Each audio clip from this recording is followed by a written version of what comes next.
One night back in 2009, I was driving back home from my, at the time, girlfriend's house at about 3 a.m. She lived a good hour or so away from me in the middle of nowhere in Illinois, and I lived just over the border in Indiana. Chicago was about a half-hour drive from me. For reference, for any Illinois people, she lived in a town called Beecher. For me to get home, I had to take the highway I-394 for about 20 miles north and then hop on another highway heading east. There's practically nothing along most of this highway stretch. There's a few stores, a hospital, and a prison nearby, but then nothing except exits for the rest of the drive to the next expressway. So I'm about halfway down this stretch of highway approaching a light that is just turning red. I knew that this particular light and another nearby took forever to change, so I was of course bothered and tired. I stop and flick my cigarette out the window, and when I do, I notice this person walking along the ditch separating either side of the highway. I found it weird because, well, it's 3:15 a.m. on a highway that was devoid of any other cars, much less people walking down the road. This person, I notice, is wearing an all-gray jumpsuit type deal. My immediate thought is that this is an escaped convict from the jail, and my mind starts racing before I tell myself that I'm just being paranoid, and maybe he just likes to wear jumpsuits. I ignore him and look down at my phone to text for a moment. I sent the text to my then-girlfriend and then looked up to find this guy, now in my lane of traffic, dead center, in my headlights. Just sort of slowly walking towards me and not saying a word. He wasn't asking for help, nor was he threatening me or anything. He was just staring me down, walking towards me, before picking up a faster and faster pace.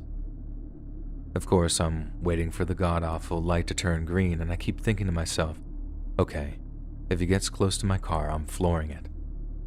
So just before the light turns green, this guy breaks out into a run, and I conveniently decide that a ticket is worth it over my life. I took off. I completely floored it and swerved to the right to avoid hitting him and to go around him. As this is happening, the light finally turns green. Go figure.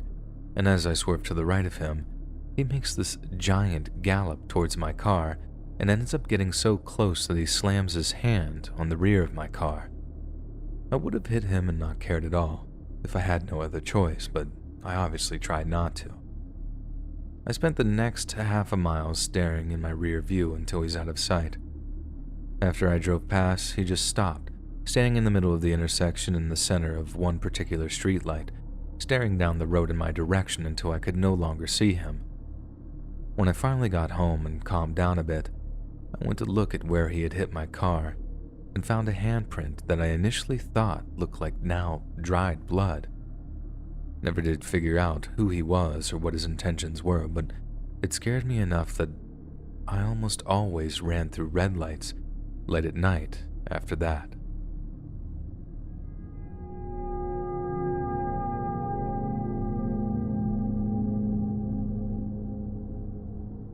I live a few miles outside of town and work nights, so it's not uncommon to get home at around 2 a.m. I was on my way home one night, just kind of zoned out and tired. I didn't even bother to plug my iPod in for music, so I was entirely on autopilot. That was until I saw someone walking up ahead. I slowed down a little and moved into the oncoming lane to give them room so that way I wouldn't blast them with air. Also turned my high beams off so I didn't blind them. After your eyes have adjusted walking at night, nothing sucks quite as bad as someone with their brights on, blinding you while you're walking. Just before I passed him, I saw what looked like a glint. Exactly the same effect when you shine a light into an animal's eyes during the night. Immediately, the stranger leaps out and tries to run in front of my car. At first, I thought he tripped or was drunk or was some dumb kid trying to fake me out. Something like that. Anything. My adrenaline was pumping pretty hard at this point, and it put me into this tough guy mode. So I slowed to a stop quite a ways up the highway and was going to jump out and call him names or something. I was doing about 60 and it took me a while to react and comprehend what just happened. So I was quite a ways down the road before I came to a complete stop.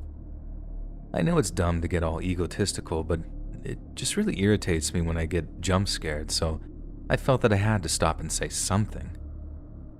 So just as I'm poking my head out to be all dumb and call names, I can see this guy sprinting towards me, and I can even hear him running too. Thump, thump, thump, like a full-on dead sprint towards me. And this dude was fast. I don't know if you guys have ever tried to stop abruptly going that fast in a smooth fashion, but I put some distance between him and myself. Instantly, I noped, got back in my car, restarted the engine, and managed to take off without spinning the tires. Just as I saw him approaching my driver's side window as well. The turnoff to my house was just up the road, so I kept driving to ensure that I lost him first before heading home. I drove for around an hour all the way to the outskirts of the big city before going back. Eventually, I turned around and got back home as the sun was coming up. Even then, I still decided to park a little ways down the road from my house before entering, just in case. My car is bright red and kind of hard to mistake or blend in with such a small town. People see it and know it's mine, you know. Now the next day, I go out to bring it back and it's totally fine and all.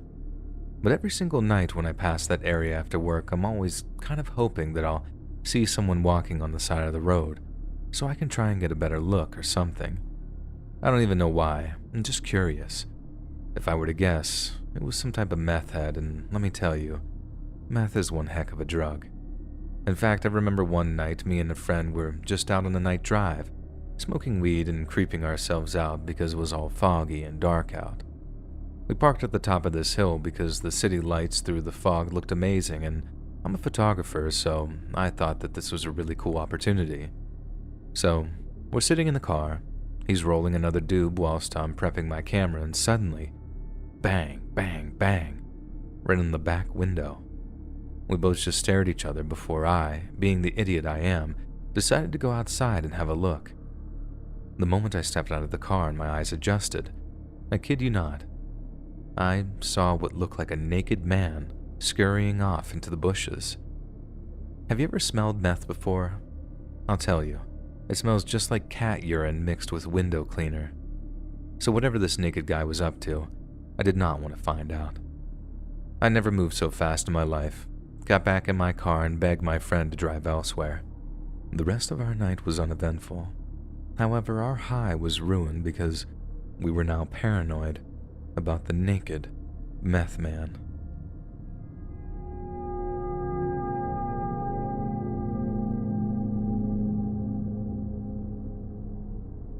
War stories are normally highly in demand, whether because people want to hear about the visceral actions that humans will push themselves to, or because they just want to hear heroic stories. But at the end of the day, we're simply just that, humans. We make mistakes, or we cope with our current events in unsettling manners. Back in 2017, I was a conscript deep in the woods for SERE training. For those who don't know, SERE stands for Survival, Evasion, Resistance, and Escape, and it's not meant to be taken lightly. So I was setting up a nice camp, and of course, we weren't allowed actual tents, so the shelters had to be made from branches, raincoats, and other miscellaneous material. At this point, everyone is starving and the overall morale is low because, well, obviously this all sucks and everyone wants to be home. Suddenly, whether it was to spark up morale or to keep us alert, our instructor yells out, "First to reach me gets a hot dog." This one guy was crafting something with an axe in his hand when the instructor yelled this, and instantly, and I mean instantly, the axe-wielding man jolts up, leaps, and then trips over something. He falls down and ends up embedding the entire axe blade into his leg, severing an artery. He gets sent off for treatment, and luckily, he survived. Eventually, the exercise leader comes forward the day after and solemnly says he almost died over a sausage. Immediately, our medic just starts laughing hysterically, like can barely breathe laughing. Everyone else is totally silent while he continues to wheeze for like 2 minutes straight. And just like that, it's never brought up again and everyone just memory holes it. To this day, it still feels like a fever dream. We were so starved and deprived that one man sent himself to the hospital over a hot dog. SERE can really be a surreal experience. During our first exercise, our instructors put our platoon in a forest, and every soldier was given a roughly 20 by 20 meter square. We weren't allowed to talk to each other nor help each other, and we weren't allowed to leave our designated area. We were all told to make a camouflage bivouac, a campfire, and a signal beacon. We also had to ration the little food that we were given, while looking out for enemies and to just survive for a few days. The instructors would randomly check in on us to make sure that we weren't communicating with one another, but I do think it was to ensure no one was losing their minds. However, after a few days, everyone began making monkey sounds to each other and communicating in sign language behind the instructors' backs. Finally, via monkey calls and sign language, an elaborate black market had been established for smuggled cigarettes and snacks, even reaching the guys in the far-off corners. I won't lie, I kinda miss it, to be honest. During my deployment, this wannabe tough guy ends up receiving off-size boots that were too large. Instead of simply accepting smaller boots, I guess out of some fear that he'll be mocked, he just went along with it and repeatedly stated, "Nah, it's good," and declined exchanging them. However, this now meant his boots didn't fit properly, and he was stuck with them for training and deploying. So, his solution to them being too large was to double up on his socks. For paperwork cases, this is not a big deal, but him doubling up on socks means he's going through them twice as fast as he's supposed to, which leads to him reusing old socks. We're out on training one blistering day, and out of nowhere, he just collapses during a physical test. He starts mumbling how his foot is messed up and removes one of his boots. He peels off the first outer sock, and we can already see this red-yellow-brown stain visibly soaking through. He started peeling off the inner sock, and the smell was unbearable even outdoors. As he removes the inner sock, he nonchalantly sloughs off a chunk of skin that was about the size of a playing card. The surrounding skin is bleach white and looks like a sheet of paper, but the flesh that was exposed underneath was dark brown with these whitish blue spots. The gagging becomes nearly contagious as people glance at the guy's foot, even causing the corpsman, who had just come back from a hot tour, to turn away after looking at it. The corpsman clears his throat, yells to get a medevac, and says that the guy is probably dying of sepsis. I've never seen two socks again after this, and it's all because the dude was too macho to ask for different boots.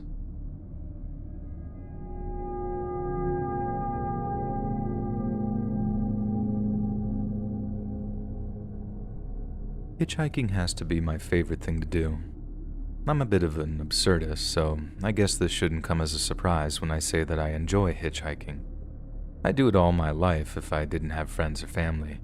Just catching rides with strangers, learning their stories, trying new foods in new cities, and, of course, the thrill and the danger of it all.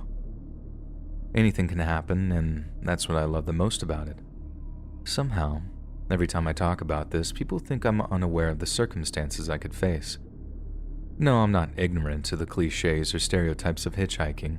In fact, I myself would warn anyone else if they mentioned the interest. A long time ago, I hitchhiked all across Canada and back.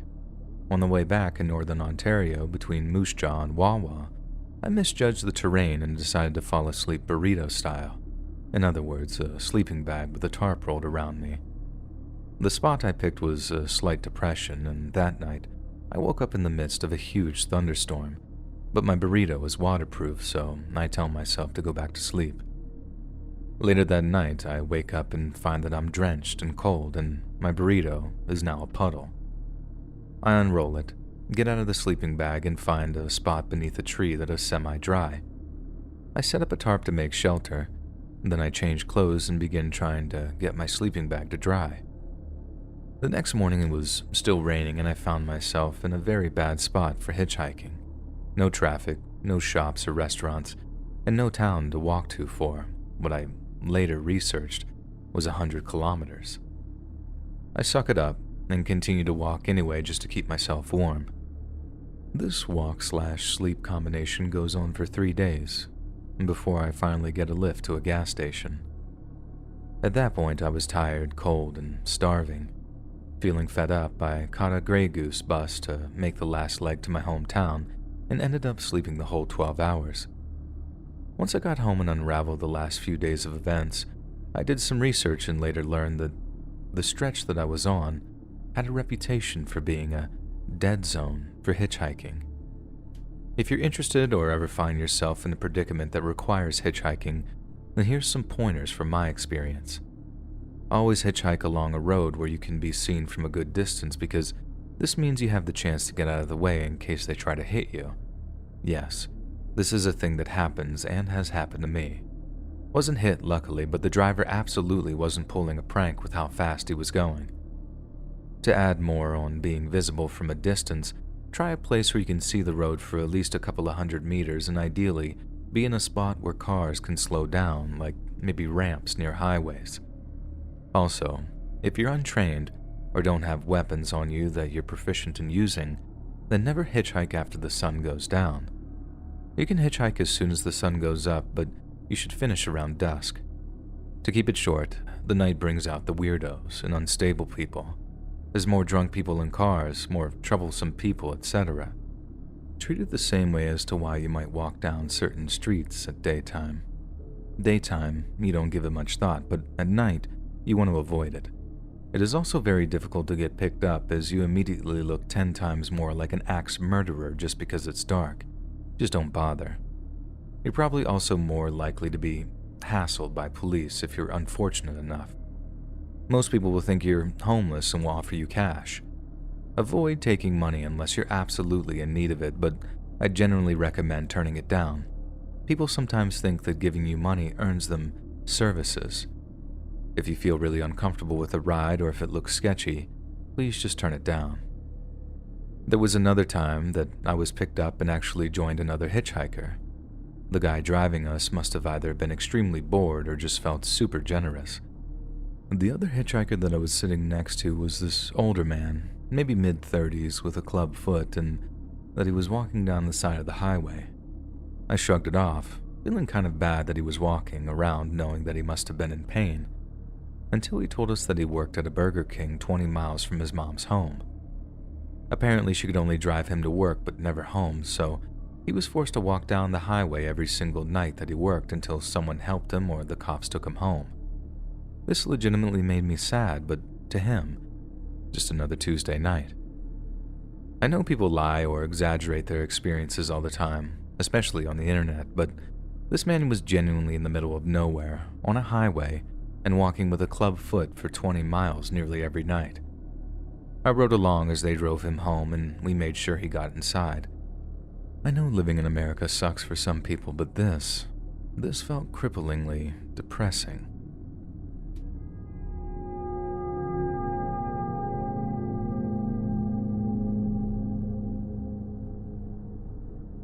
John Ogden and 5 of his friends were 3.2 kilometers or 2 miles deep into an unmapped part of England's Mossdale Caverns in 1967 when the rain began to fall. For hours, they climbed and crawled their way through the dark, winding tunnels of the cave, exploring a part of the world no one had ever seen. Deep in that labyrinth of stone, they had no way of knowing what was coming. In the downpour, the creeks outside of the mountain were rising. Soon, there was a full-on flood. The entrance was buried under a rising lake, and the water came rushing into the cave through every pathway. Ogden and his group were crawling through a narrow tunnel when they heard the rumble of rushing water behind them. It spilled in, first rising up over their feet and quickly climbing to their necks. The group's only hope was a small crack in the rocks up ahead. Ogden forced himself up the fissure, pulling his head up to a tiny pocket of air at the top. There was no room for anyone else. Beneath him, the water filled the tunnel and every one of his friends died. Ogden alone has his head above the water, trapped in a narrow crevice, and it took days before anyone found him. By then, he was dead too, still stuck there in that narrow pathway, struggling for a last gasp of air. In 2002, divers found MK's body at the bottom of an underwater cave in Croatia, 54 meters or 177 feet below the surface. He was alone, and his diving mask had been removed, and there was a 30-centimeter or 12-inch knife lodged into his chest. At first, The police investigated it as a murder. MK had gone cave diving with friends, and the police began to suspect that one of them had stabbed him and thrown him overboard to hide the body. Forensics, though, revealed a truth that was more chilling than any murder. MK had gotten lost in the maze of the cave, and his oxygen ran out. With no air left, he started drowning. He swam up to an air bubble between the two rocks and tried to breathe it in, but it wasn't enough to save him. He would die here, he realized, and would be a horrible and painful death. The pain of drowning was too much to bear. MK stabbed himself in the chest with his own knife to escape the agony. Peter Verhulsel was a risk-taker. When he and his friends went cave diving through Sterkfontein Caves in South Africa in 1984, he ignored every safety guideline. There was a line through the water that they were supposed to follow, but Peter's curiosity kept driving him to explore passages off the planned path. The third time he did so, his friends couldn't find him. Peter swam through a maze of tunnels and soon realized that he was lost. He was trapped alone in the cave with no idea of how to get out, and his oxygen was running low. In a stroke of luck, he found a small island at the end of a tunnel. He climbed out of the water and onto the island. Now, at least he wouldn't drown, but he didn't have enough oxygen left to find his way out. His only hope was to wait for rescue. Peter waited for hours before he gave in to exhaustion and fell asleep. When he awoke, no help had come. He sat in a pitch-black cavern with nothing to eat and nothing to do but wait. It took rescuers 6 weeks to find Peter. By then, his starved body had withered to bones. He left one final message behind for his wife and his mother. In his last days, knowing that he would die, he scrawled in the sand, "I love you, Cheryl and Ma." In January 2005, Dave Shaw was determined to retrieve Dion Dreyer's body. Dreyer had been dead for 10 years, lost 270 meters or 885 feet into Bushman's Hole in South Africa, but Dave was going to bring his bones back to his family. He found Dion's body without a problem and hooked a line to it so he could bring it up to safety.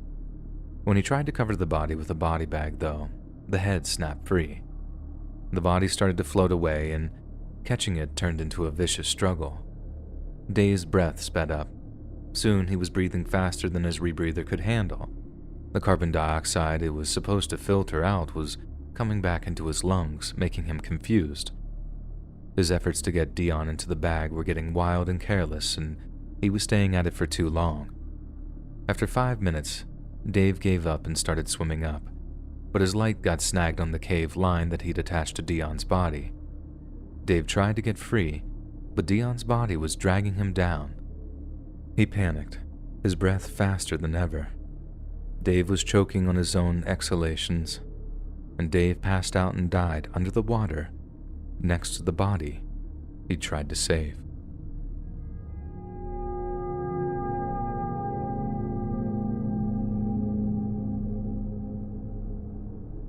This might be a bit out there, but hear me out because I have a story to tell.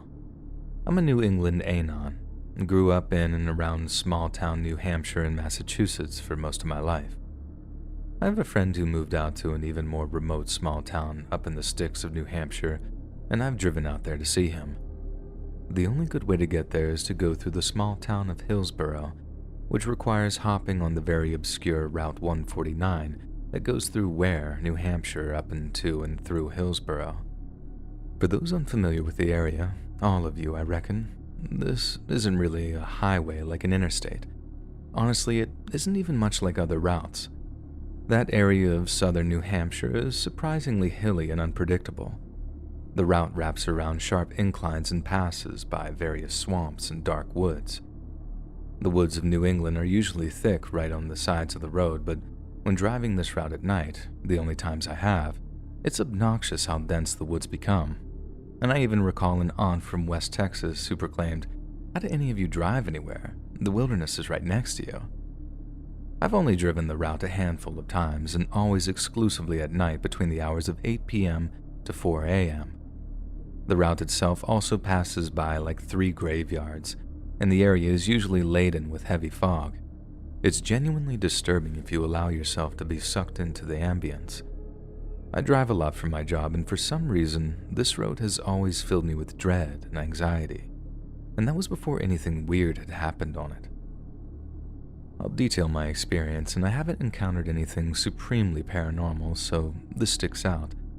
I guess most of you probably can't relate, but here's what happened. I somehow lost a few hours of my life. About a year ago was one of the first times I had traveled up to my buddy's house using this route. I wasn't confident with the roads yet, so I was blindly following Google Maps, which was telling me my journey was going to be about an hour and a half drive. I looked at the time, and it was around 7:30 p.m. and freshly dark outside. I loaded up some music and start the 90-minute trek. The first thing that catches me off guard is how secluded these roads are.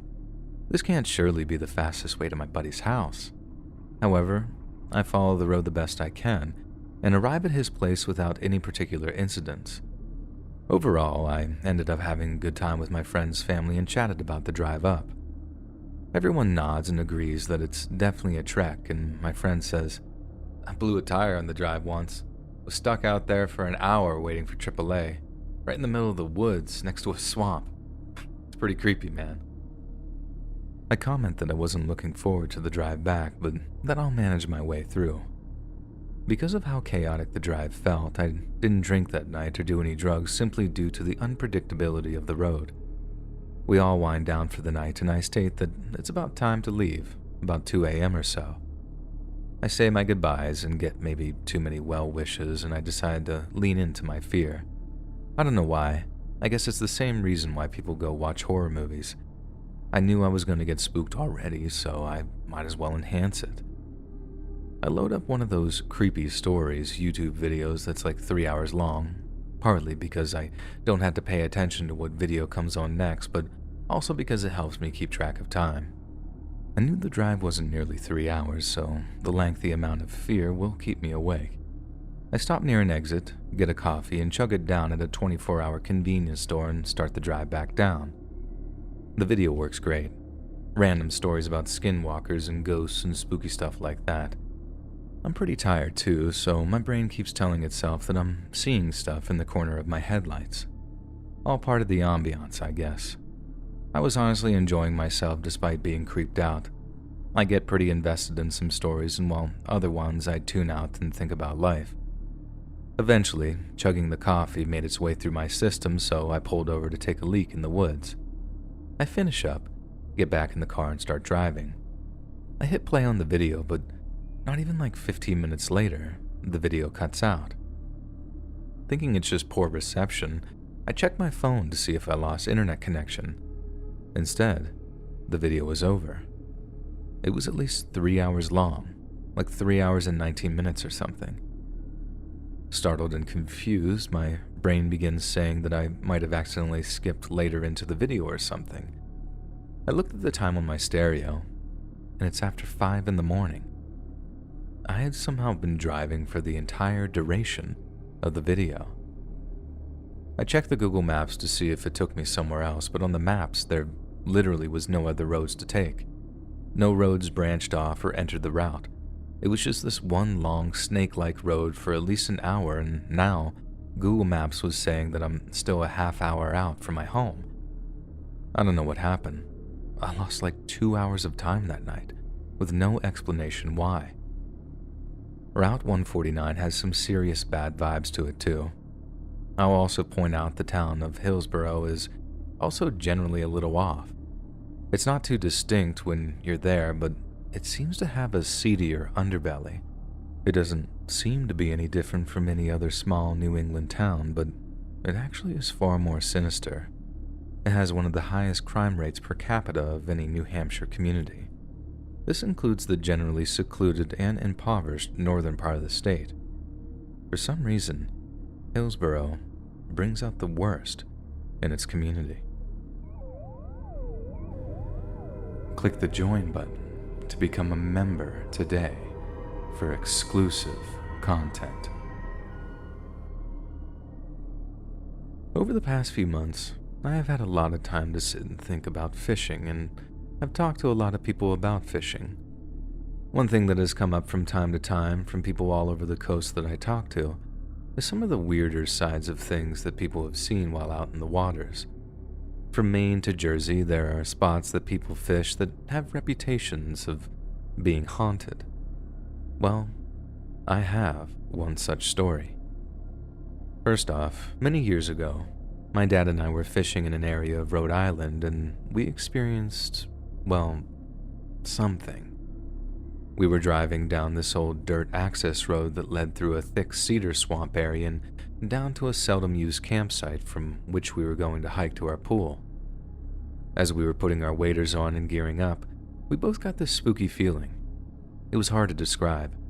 I remember feeling panicky and scared, and my dad, who was never much for intuition or ever displayed any feelings really at all, said in a tone that I'd never heard before, "I don't feel right. Let's get out of here." We didn't even break the rods down. We just stuck them out the window and drove off fully geared up. I know it doesn't sound like much, but it was sort of profound.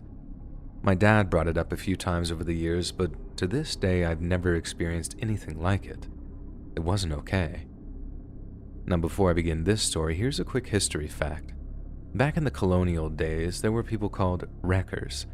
They would stand on beaches with lanterns and trick ships into running aground on the beaches, then loot the ship and kill anyone who survived on the beach. Afterwards, they dragged their bodies back to the water to make it look like they just died in the wreck. Well, one night on East Beach in Rhode Island, I was fishing with my father, and as we got down to the beach, we saw some odd drag marks with our lights in the sands.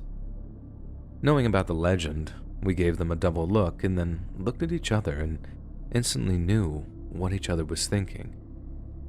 After about a half hour of casting, we made our way back to the truck, and as we got to the parking lot, our German Shepherd started to act suspicious, if not scared. As we loaded up the truck with our gear, we saw a light coming out of the dunes, and right when we got a good look at it, my dad scoffed in disbelief and said that the light was an old 18th century lantern. My brain couldn't seem to wrap itself around what was happening, until we saw 2 more lanterns as 4 people walked out. No, they weren't on the beach. We were alone the entire time. At that point, we just threw everything in the bed, picked up our now growling dog and put him in the truck and blasted out of there. As we backed out, our lights went right over the people and we got a real good look at them, and they just looked dirty and I don't know how else to describe this. It looked sinister, evil. It really freaked us out. I've seen other weird things out in the water, but this one is something that really stuck with me.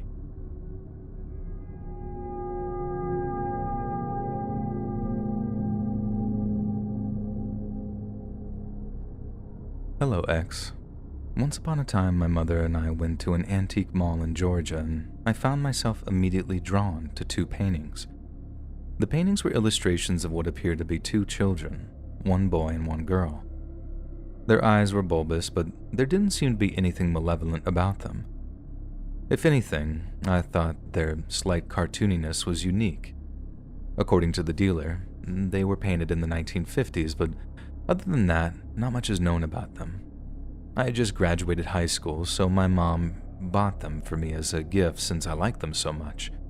We named the girl Kit and the boy Chip. They were given to me in 2011, but I wasn't able to hang them up until 2013 since I was living with my aunt until that point.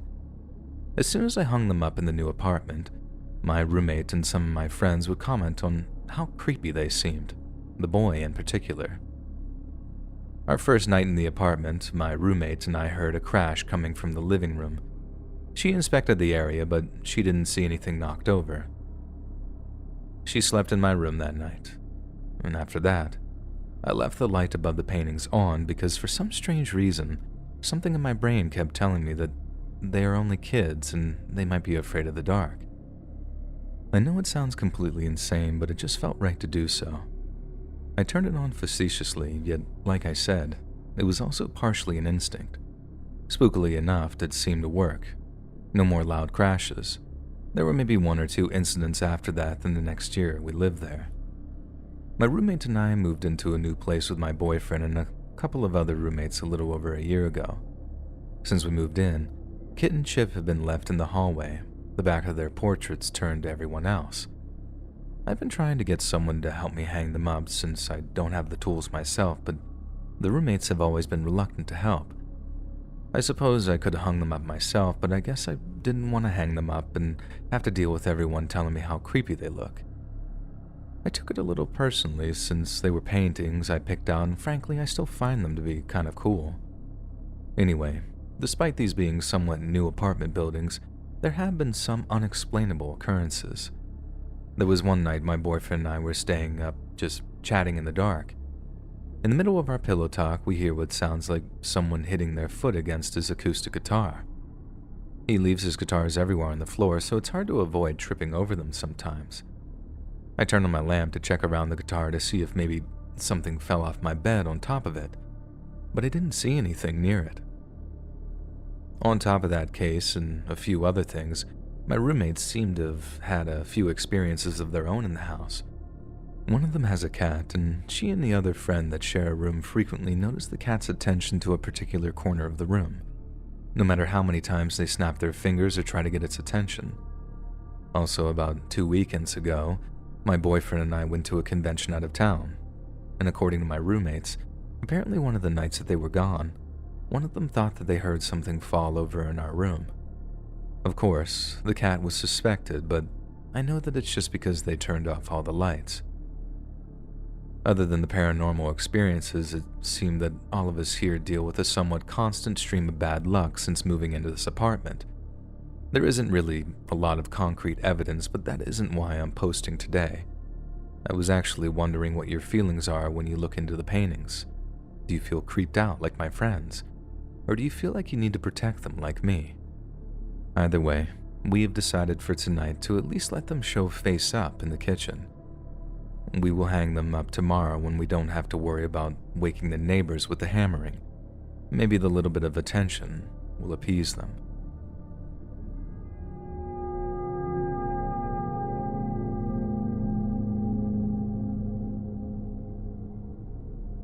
Back in my rural hometown of Northern Ontario, the kids used to talk about a game teenagers would play called the graveyard game. The local graveyard was far away from the town, down a dirt road, and was split into 2 sections. Many of the gravestones were very old, and there weren't many that were later than the 50s. Most families would have their dead laid to rest in a larger graveyard closer to the nearest city. The graveyard's perimeter was surrounded by an old wooden fence from decades ago, all rotten and full of nails. There were 2 old metal road gates on each section of the graveyard, and the only way in would be to hop the fence or the gate. Beyond the fence was a large gravel pit, overgrown with roughage and usually filled with trash and other debris. We would always hear stories of older kids and young adults with nothing better to do than play the graveyard game. Many were obviously fairy tale stories told by kids, but there were some cases that took place years ago and actually had some validity. Missing people, mysterious cover-ups, and whatnot. They always said that the game could work in any graveyard in any town, but it just originated in our area. The game must be played on a night with a bright moon. If there is no moon to light up the surroundings, the game will not start at all. The game would begin by a person walking to the graveyard while the sun is still out. There could be more than one person, but apparently it wouldn't work with larger groups. The person or people would stand in the middle of the larger section of the graveyard and wait until the sun goes down. They have to watch the sunset until it is completely gone and dusk has settled. At some point, the sky would grow darker and darker, and the game participants would have to decide a good time to start singing the game's song. If the singing began too early, the game wouldn't work at all, and if it began too late, the rest of the game would be delayed and you would have to wait much longer. The song you would have to sing was always a little bit different, but it was more or less a chant that sounded kind of like the tune to Ring Around the Rosie. Something like, "Bones hopping daisies, they're a little crazy, rips and crunches, the sun went down." And it had to be sung very slowly and drawn out. At this point, the participant stops standing and sits down, waiting for the next cue. After a while, a high-pitched scream should be heard somewhere off in the distance. Some say it sounds like an old woman, while some say it doesn't even sound like a person at all since it's too shrill. You then have to wait 30 minutes after the scream is initially sounded off. Then you can go on with the rest of the game. Once the 30 minutes have passed, shout something along the lines of, "What time is it, my dear neighbor?" If you got all the timing correct up until this point, the rest of the game should commence normally. You should see a white dot far off in the distance in the small section of the graveyard. After several minutes, the dot should start to get bigger and bigger until you can make out to the rest of the body. A figure in what appears to be a black suit with pale white skin and an oversized, swollen, bald, round head appears. The whole face is incredibly deformed to fit the unnaturally round head, leaving a very small forehead and very wide eyes. Once you see the figure, you can stand up again, and don't sit down. If you sit down, you lose the game and, well, based on the missing person stories, you can simply imagine what happens if you do that. You have to stand still and try not to move around too much. Keep your eyes on the figure. Over the course of an hour, it will slowly approach you, so slowly that it will almost appear like it's not even moving. You will eventually be able to make out more details as it gets closer, but don't take your eyes off of it for more than a minute. If you do, you might lose the game. Once it gets to the fence separating the sections, it will stay at the fence until you shout, "Come on in, my dear neighbor." Now, this time, you must close your eyes for it to cross over. Shut them tight for only 30 seconds, but keep your head in its direction. Once it is over the fence and on your side, it should be noticeably close to you, but maintain eye contact for the next part of the game. Noises will start to sound off in the surrounding forest, rustling, high-pitched squeaks and squeals, and you must concentrate on the noises directly behind you, and again, if you turn your head away from the pale figure, you lose the game. So no matter what, do not look behind you or turn away. You will hear sounds of scraping behind you and fabric tearing, followed by footsteps and scratches at the ground. It will be hard to hear them since the noises from the forest will be growing louder and louder as this goes on. The footsteps will start out slow and deliberate, but will slowly turn erratic and unpredictable as they move all over the place behind you. At this point in the game, it is a game of chicken. How close can the pale figure get to you, as well as the footsteps behind you until you say the game is over. To end the game, close your eyes tight and shout at the top of your lungs, "My dear neighbor, I want the game to be over." If you say the words at a good time, when you open your eyes, everything should have stopped, and the figure and noises will be gone. If you say the words too early, everything will still be gone, but when you open your eyes, there will be a large cut on the back of your leg. When you can look around for whatever caused it, you won't find anything. However, if you wait too long to end the game, when you open your eyes, you will still hear the noises, and now the figure will be in front of you, uncomfortably close. The footsteps from behind will begin to sprint at you at full speed, and so, at this point, the only way to end the game is to get out of the graveyard and back to the town. You will continue to hear running footsteps and more high-pitched screaming following you as you run, so make sure you're only focusing on getting back to town. If you can outrun it far enough or for long enough, then you will have ended the game. If you get caught, the game is lost.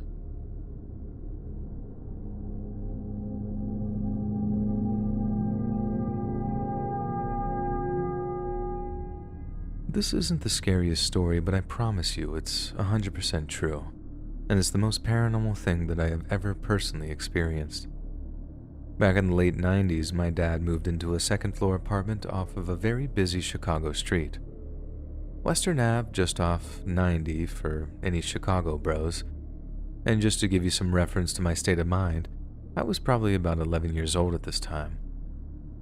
The bottom floor was a business shop, and apparently somebody else lived on the very top floor, although it looked like a pretty small place. I never got to see the top floor unit myself. Basically, this was a full building in the middle of a noisy downtown area, instead of some creepy cabin in the woods. Yet even so, something always felt a little bit off about the place. I can't quite explain it, but if anyone has been in a haunted house before, you will understand that something just isn't right. I would always hear all sorts of creaking and stuff at night, which could certainly be explained by it just being an old building. I would also always hear noises coming from upstairs, but like I said, I'm pretty sure it was occupied up there, so that wasn't too strange. Although I'm a really heavy sleeper and slept through the worst of Saturday night loud traffic, there's quite a few bars in that area too, so there were always loud noises at all hours of the night in that place. I would still occasionally wake up in the middle of the night for reasons I can't explain. One night, I remember waking up and seeing what appeared to be a dark figure seated in a chair in my room, which was facing my bed. I wasn't entirely terrified, but yes, I was a bit scared and continued to lay there for a few minutes. During this, the figure seemed to slowly dissipate until it was no longer visible. After this experience, I got rid of all the chairs in my room. Anyways, I never told my dad about this incident, but he knew that I was weirded out by this place from the start, and I knew that he thought it was creepy too, although he never really went into detail why. He ended up moving out of that place after about a year and a half. Now, all the phenomena that I've described up to this point can certainly be explained, so I'm not trying to prove that this place was haunted or that ghosts are real, etc., etc. Although for the record, it was not sleep paralysis when I saw the figure in my room. I do remember being able to move. I'm just letting you know the true record of what I experienced there. But here's the kicker. After we moved out, we ended up finding out that the building used to be a funeral home. The top floor was where the morticians lived, and the bottom floor was where they would hold the services. The middle floor, which we lived on, was the work area, where the bodies would be laid out and prepped for the funeral. Of course, the landlords neglected to mention this fact to my dad until after we had moved out. Hey friends, thanks for listening. Click that notification bell to be alerted of all future narrations. I release new videos every Monday, Wednesday, and Friday at 7 p.m. Eastern Time. If you got a story, be sure to submit them to my subreddit, r/letsreadofficial, and maybe even hear your story featured on the next video. And if you want to support me even more, grab early access to all future narrations and bonus content over on Patreon, or click that big join button to hear about the extra perks offered for the channel. And check out the Let's Read podcast, where you can hear all of these stories in big compilations and save huge on data, located anywhere you listen to podcasts. All links in the description below. Thanks so much, friends. And remember, he boot too big, for he got dang feet.